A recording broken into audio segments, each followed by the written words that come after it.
इस्लामाबाद वफाकी दारुल हुकूमत में सिक्योरिटी के सख्त इंतजामात, ग्रैंड सर्च ऑपरेशंस जारी। इस्लामाबाद में सिक्योरिटी को फूल प्रूफ बनाने के लिए पुलिस ने बड़े पैमाने पर ग्रैंड कोम्बिंग सर्च ऑपरेशंस का आगाज कर दिया है।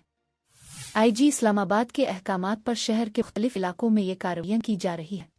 पुलिस मुताबिक थाना शहजाद टाउन, थाना नून, थाना संजानी और थाना कोराल के इलाकों में सर्च ऑपरेशंस किए गए।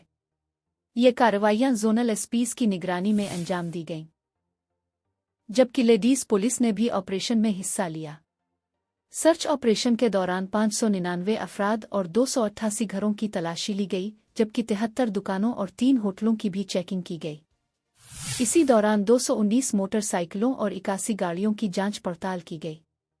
पुलिस ने कार्रवाई के दौरान एक अफगानी शहरी समेत 27 मशकूक अफराद को हिरासत में ले लिया, जबकि 14 मोटरसाइकिलों को मजीद तफ्तीश के लिए मुताल्लिका थानों में मुंतकिल किया गया है।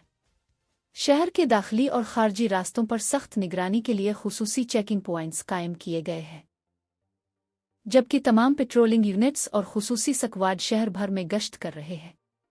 सीनियर पुलिस अफसरान खुद फील्ड में मौजूद हैं और सिक्योरिटी इंतजामात का जायजा ले रहे हैं। इस्लामाबाद पुलिस ने शहरियों से अपील की है कि चेकिंग के दौरान पुलिस के साथ ताउन करें और किसी भी मशकूक सरगर्मी की फौरी इत्तला दें। पुलिस का कहना है कि शहरियों के जान और माल के तहफ़्फ़ुज़ के लिए तमाम मुमकिना इक़दामात किए जा रहे हैं।